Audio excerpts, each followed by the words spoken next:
But wow, the St. Edwards Eagles faced adversity today. They fell behind by 2 scores in the third quarter. Braxton Miller tried to make something out of nothing, just waving everybody downfield, threw it up for grabs, was hit as he threw. I mean, what more could you ask for him to do? He just tried to give his receivers a chance to do something, but really nobody was in the middle of the field where he threw it. Yeah, St. Edward, known for their wrestling, a lot of state championship wrestling, now finally gets their first football banner to hang up. State champs here in 2010 for the first time in school history. Is there any doubt who the Ohio Football Coach of the Year is? Whew. No doubt in my mind. Rick Finati, second year at the helm of the Eagles. Burke going to go to the victory formation, takes a knee. The final seconds will tick away. The St. Edwards Eagles. Are they going to call timeout just to milk it a little bit? I don't think so. No, they're not, though. Coach Minton is walking onto the field, and they're going to let it go. The Eagles storm the field. The Division I state champions in 2010 in Ohio. First ever in school history, the St. Edwards Eagles.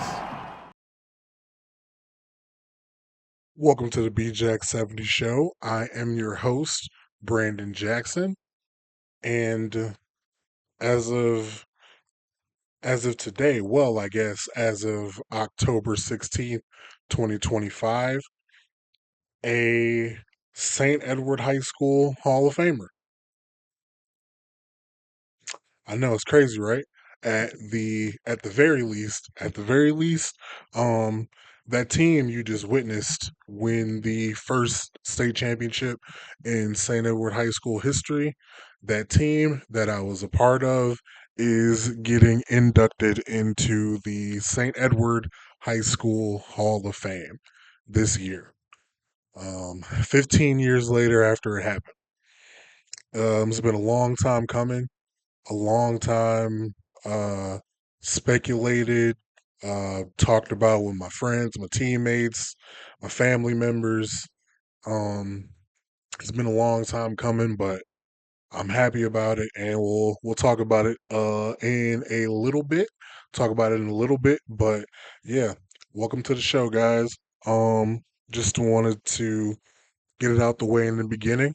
Like the video. Subscribe to the channel if you haven't already.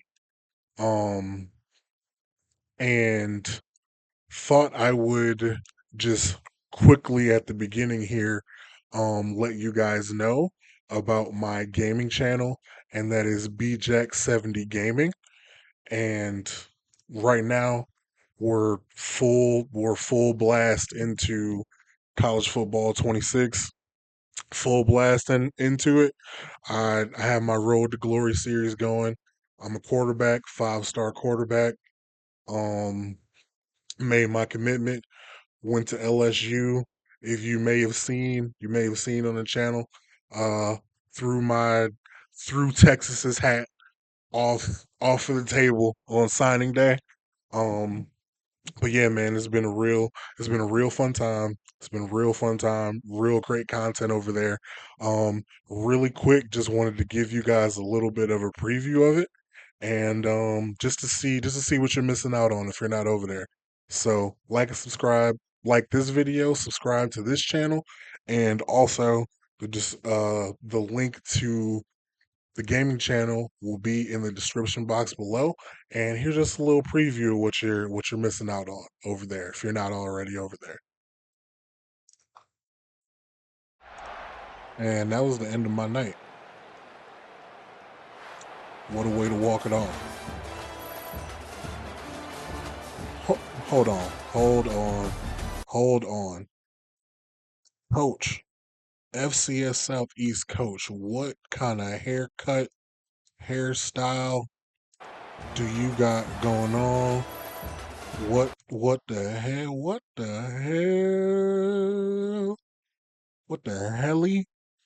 the heliante? Dog.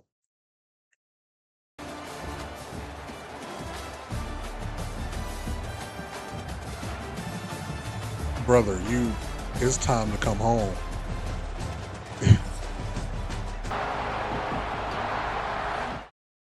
Yeah, man. We having fun over there. We talking about coaches.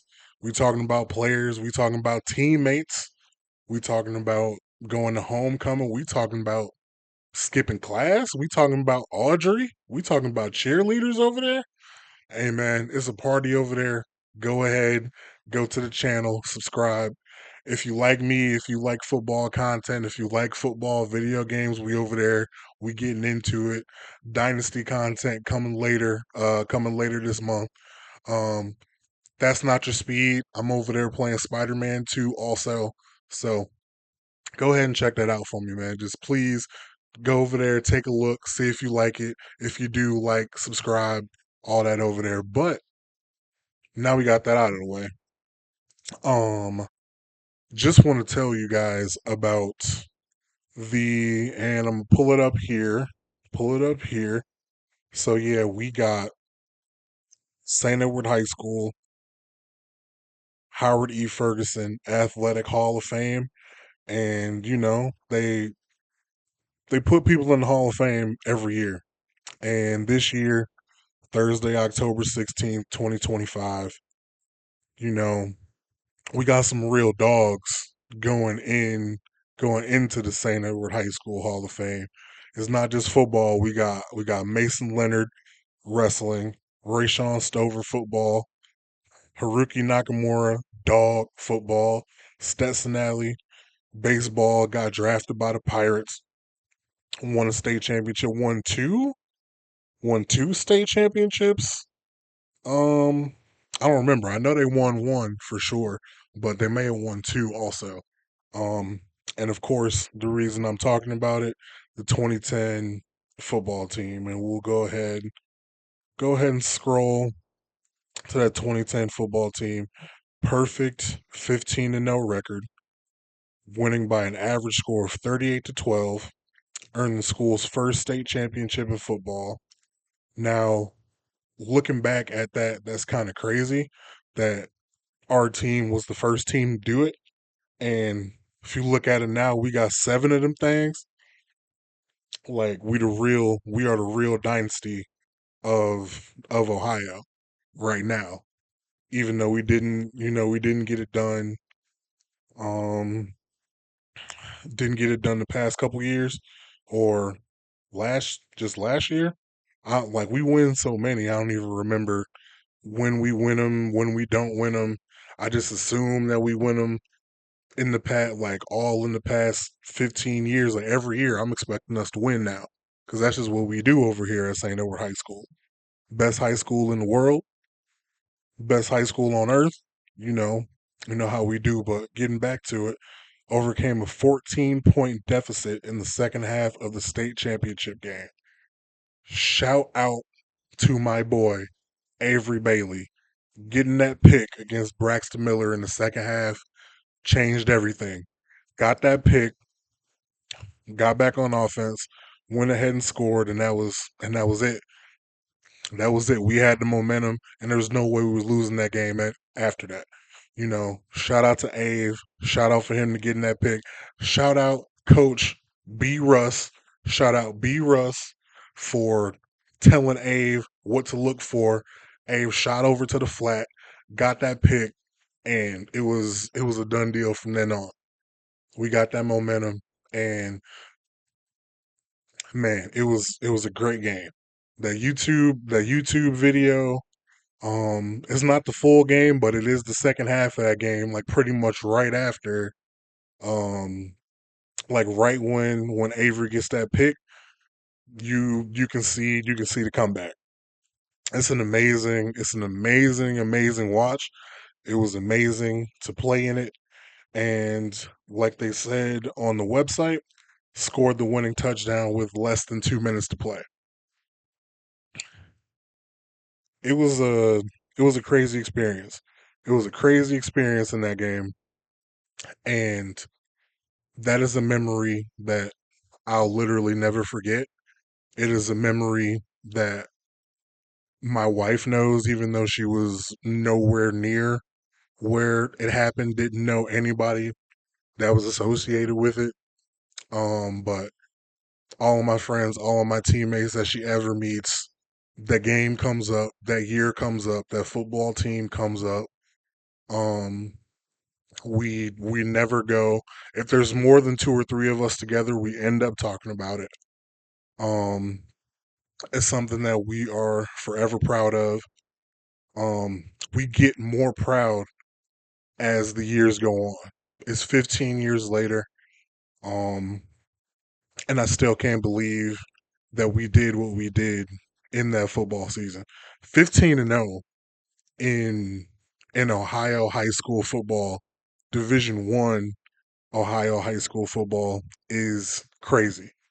To go undefeated and run the gauntlet like that is damn near unheard of. Now, we are the first state championship in St. Ed's history, and still, even after 6 more championships after us, still the only undefeated one. And we will hang our hat on that 0 at the end of our record forever. I don't care what you say. I don't care how many D1 prospects, where they went to school, or like whatever metrics you have for your football, your St. Edward football team that you might think is the best, whether it be 13, 14, 21, 22, any of those teams, they do not have a 0 at the end of their record. It's 14-1, 15-1, 13-2, however many games they ended up playing. If they played 15 game season, there's a 1, there's a 2, there's a 3, there's a 4 at the end of their record. We have that 15-0. We are the best, and there's really no debate until there's another team that comes along with a 0 on the end of their record. And even if they think they stack up, we were still the first. So we'll always have that, always be able to hang our head on that. And yeah, man, I'm proud. I'm proud to have been a part of that team. I'm proud to still talk to these guys that were on that team every day in my life. Still great friendships, brotherhoods, um, go to weddings, go to funerals, go to parties, uh, go to baby showers, like every life event that you could possibly have with your friends, with your friend group. I am doing with the majority of it, the guys from this football team. Like, I can't tell you how special it is, how sacred it is. Um, and yeah, I can sit here, I can sit here with this microphone and talk about it all day, all night. And again, my wife can attest to that. But I just want to leave it with, I'm proud of us, and I'm glad that we're finally going to be able to be recognized, and I will I will cherish the fact that we get together and we get to celebrate this, and the fact that a lot of us are such good friends still that we'll get to celebrate this for pretty much the rest of our lives going forward. And I'm very, very, very, very happy about that. Um, so yeah, um, shout out the 2010 St. Edward High School football team going into the Hall of Fame in October, baby. Um, but yeah, moving on. That's not the only reason I came. I came to record, came to talk to you today. Um, one more thing before I get out of here. Um, the Cavs, the Cleveland Cavaliers, excuse me, the Cleveland Cavaliers, there were there was little update given on the Lonzo Ball for Isaac Okoro trade. And I don't know the specifics of Lonzo Ball's contract, but basically because he was hurt so much and so often. I think the Bulls were given some kind of exception that his contract didn't count against the cap. So because of that, and this is going to be real salary cap mumbo jumbo, but stick with me. The long and short of it is the cat the Chicago Bulls had like Lonzo's contract exception, and then they also had a trade exception from trading Zach LaVine, meaning that they had space to take over, like they had $17 million of room in that exception to take in like take in via trade, like take a contract in via trade.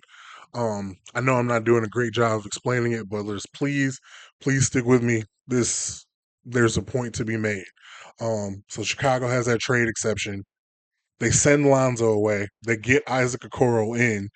They have to they have to use some of that exception to take Isaac Okoro's contract onto their team because it's not a one for one swap with Lonzo's contract, because Lonzo's contract essentially doesn't count for anything. Now, because we have Lonzo's contract, um, somehow we get we get a trade exception of about $11 million. So that's $11 million that the Cavs can use to take in on, like, if they trade for a player, the contract, like $11 million of the contract that's coming in will be absorbed into that exception. So basically, again, I'm sorry, this is not a great explanation. I'm not, like, I know what I'm trying to say, but I don't know how to explain it because I'm not that great with salary cap, like sports salary cap numbers. But the point is, as the Cavs are a second apron team in the NBA, meaning because they their payroll is so high, they're on the second apron of the cap. They need, like, they're handicapped in what they can do in signing free agents, making trades, all that stuff. They need every ounce of help that they can get. So what is happening, this trade exception allows them to make a trade while being a second apron team. It allows them to make a trade that they wouldn't have been able to make otherwise. So they can take in more money than they send out. If you're a second apron team, you can only trade players one for one. And when you do a one for one trade, both of those players' contract have to be within a certain level of each other. So basically, if one contract is $25 million, the other contract has to be basically like 24 or 25 or $26 million for the trade to work one for one. Now, that is important because it seems to be through the grapevine that the Cavaliers want to trade for a gentleman named LeBron James. You may have heard of him. LeBron James makes $52 million for this year in his contract. The Cavs, they have two players that make close to $52 million. Donovan Mitchell and Evan Mobley make a little bit over $49 million per year in their contract. Well, not per year, but it will be Like they'll get paid $49 million this year for cap purposes. But since the Cavs can only trade one for one, like one person for one person, because they're a second apron team, they're not gonna do that. If they want LeBron James to compete for a championship, but competing for a championship means you have Donovan Mitchell, you have Evan Mobley. So that's not gonna happen. Of course, they're not gonna trade those two guys. They whatever. So next on the list is, well, you would think it would be Jared Allen, but Jared Allen only makes $20 million per season, so he'll be getting paid $20 million, and LeBron makes 52 million, and that's too much. That's too much of a gap there. So he's out. Next is Darius Garland. Darius Garland makes $39 million. LeBron makes 52. If you take that $11 million exception that I was talking about, that takes Darius Garland from, like, that the difference of $13 million from Darius's 39 to LeBron's 52 brings it down to 2 million. Now, is 2 million close enough to get a trade, a one for one trade done? I don't know. I think so. Um, I I couldn't get any clarification on that on Twitter where I saw all this being talked about. Um, but if I'm correct in thinking that that exception brings brings you close enough to trade Darius Garland for LeBron James one for one, are you doing it in order to win a championship? Trade Darius Garland right now, however old he is, part of the core four, ostensibly part of the future of the Cleveland Cavaliers, for 1 year or 2 years of LeBron James. Would you do it? I would do it. I would definitely do it. People might disagree. People might disagree. I would definitely go ahead, trade Darius Garland for LeBron straight up right now, because LeBron James, at worst, right now, given the fact that he made second team All NBA, at worst, he's the 10th best player in the league still at 40.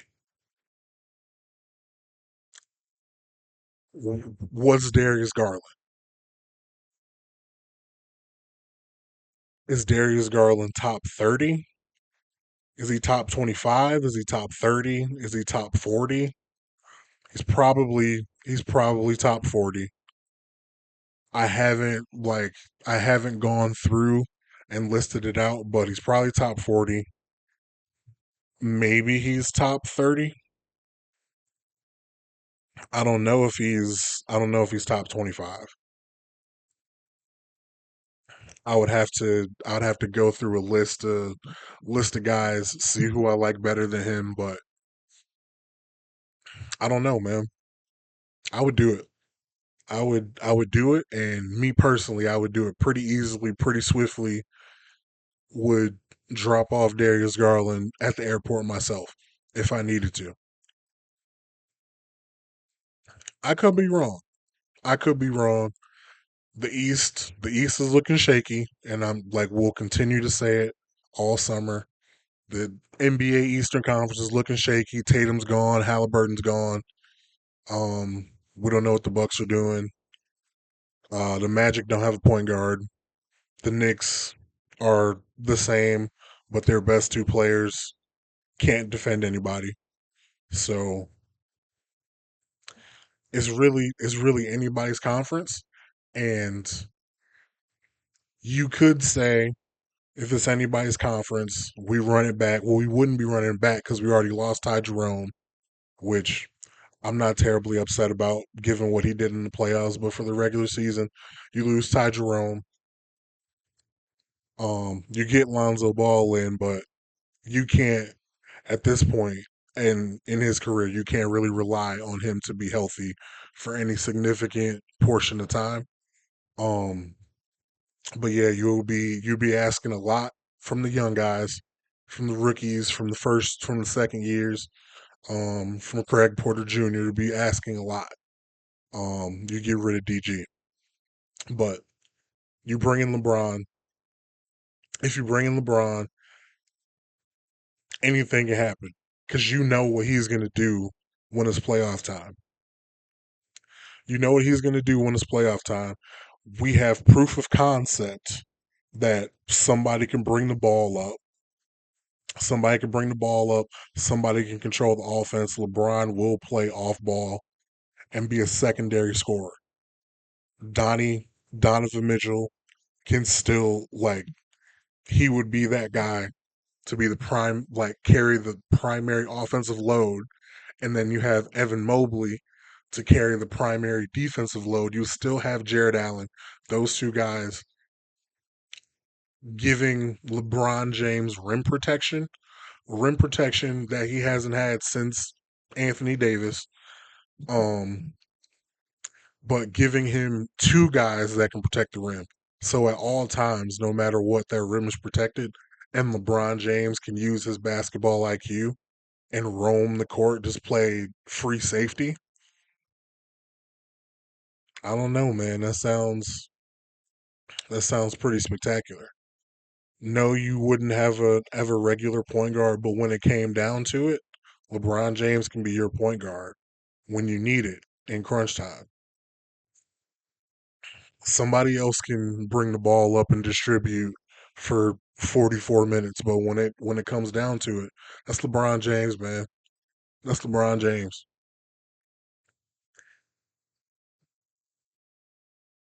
But hey, let me know in the comments.